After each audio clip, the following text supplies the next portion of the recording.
ఈ రెండేళ్లలో తీవ్రంగా, ఈ రెండేళ్లే కాదు దాదాపు గత 7-8 ఏళ్ళుగా తీవ్రమైన క్యారెక్టర్ అసాసినేషన్ ఎఫర్ట్ నా మీద, వ్యక్తిత్వ హననం.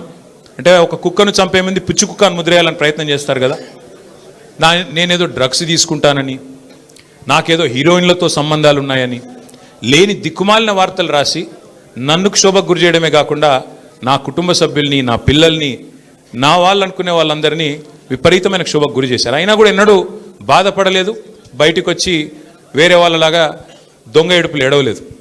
నేను నిబద్ధతతో పనిచేసిన నాయకుని కాబట్టి ఎవరికి భయపడకుండా 2 ఏళ్లుగా తలవంచకుండా పోరాటం చేస్తూ ఉన్నాను. ఇవాళ నేను ఏదో టెలిఫోన్ ట్యాపింగ్లో ఏదో విచారణ క్రమాన్ని పిలిచారు, బరాబర్ పోతాం, పోయి అడుగుతా. ఏమడుగుతా?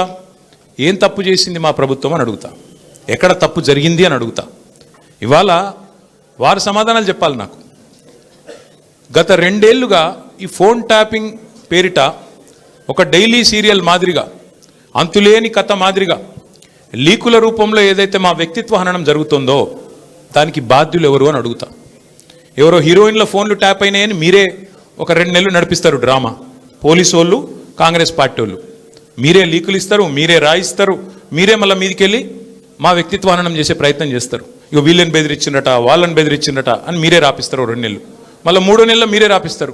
ఏ హీరోయిన్ల ఫోన్ ట్యాప్ కాలేదు, ఎవరిది కాలేదు, అంతా బోగస్, ఇన్ని రోజులు మేము చెప్పిందంతా తూచ్ అని చెప్పి మళ్ళీ మీరే రాయిస్తారు. మరి నా పరువుకి, నా ప్రతిష్టకు కలిగిన నష్టానికి ఎవడు బాధ్యుడు?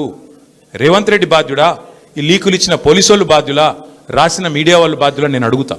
అట్లా ఇంకో మాట కూడా నేను అడుగుతా. ఈరోజు ఇవాళ మీరు ఏ అధికారి అయినా, ఈ రాష్ట్రంలో పోలీస్ అధికారి ఈరోజు రాష్ట్రంలో ఫోన్లు ట్యాప్ జరగడం లేదు అని చెప్తాడా? ముందుకొచ్చి మీ కెమెరా ముందుకొచ్చి చెప్పే ఒక్క పోలీసుడు ఉన్నాడా?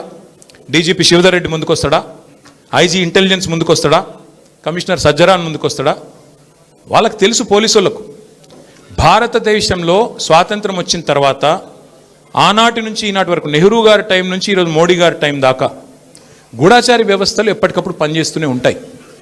గూఢాచారి వ్యవస్థ ఎందుకు పనిచేస్తుంది? పోలీస్ నిఘా వ్యవస్థ ఎందుకు పనిచేస్తుంది? ఎవరన్నా ప్రభుత్వాలను అస్థిరపరిచే కుట్ర చేసినా,